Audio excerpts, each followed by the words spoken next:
mengapa kematian beliau menggemparkan Kairo dengan pemakamannya yang dihadiri lebih dari 500.000 orang. Mari kita simak kisah dari Asosiasi Universitas Islam Mesir ini. Al-Kisah dari kampung kecil bernama Tafahna al-Ashraf, distrik Middle Ghamir, provinsi Dakohlia, Mesir, ada 9 orang sarjana miskin lulusan Fakultas Pertanian. Lalu mereka pun sepakat membuat sebuah peternakan unggas, sembari mencari mitra ke-10. Namun mereka terbentur modal. Maka dengan sekuat tenaga mereka kumpulkan dari hasil menjual tanah, perhiasan istri, hingga meminjam. Meski tidak banyak terkumpul, namun mencukupi untuk memulai usahanya. Pertanyaan tersisa, siapa mitra yang ke-10? Insinyur Solah, satu dari mereka pun berkata, "Aku sudah menemukan mitra yang ke-10. Siapa?" kata teman-temannya. "Allah," lanjutnya. "Allah akan menjadi mitra usaha kita yang ke-10. Allah akan mendapat 10% dari keuntungan kita.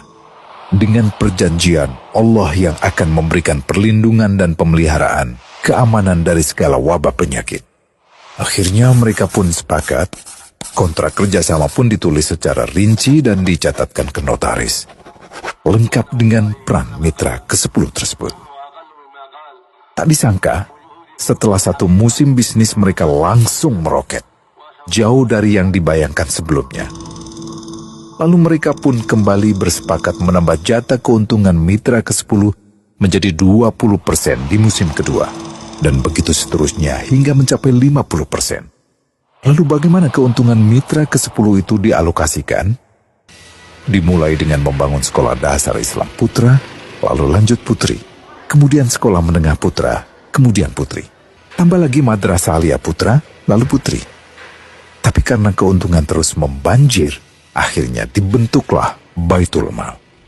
Dan mereka pun mengajukan ke pemerintah untuk membangun universitas di kampung.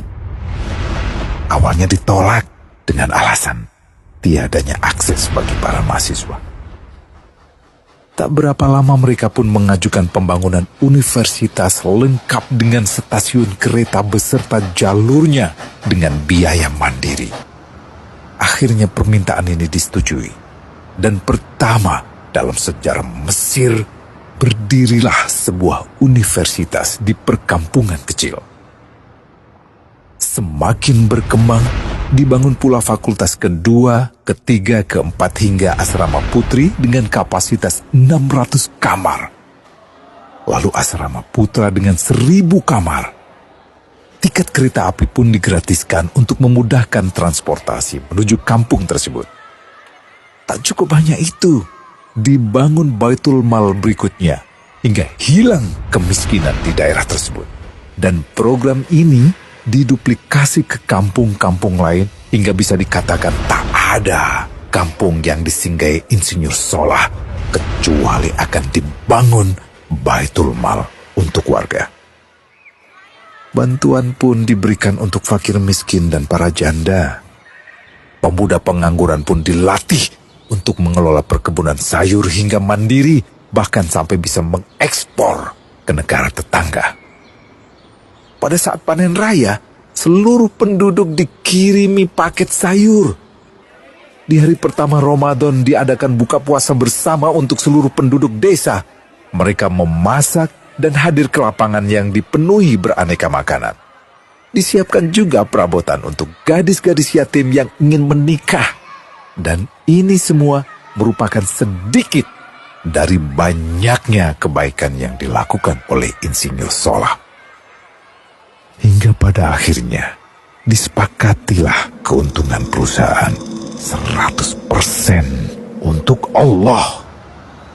Insinyur Solah yang awalnya adalah salah satu mitra usaha berubah menjadi karyawan Allah. Dia hanya menerima gaji, namun dia memberikan Tuhannya syarat agar membuatnya hanya butuh kepadanya dan hanya meminta kepadanya.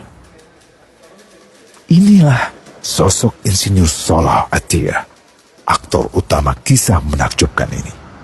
Keikhlasannya membuat ia sama sekali menolak terkenal di media massa. Dan kini, meski orang yang melibatkan Allah ke dalam bisnisnya ini telah wafat, terbayang seluruh amal jariahnya yang selalu mengalir untuknya. Masya Allah. Pertanyaannya, akankah ini hanya menjadi sebatas kisah saja?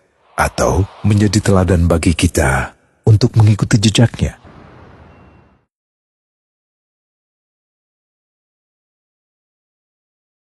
Global Wakaf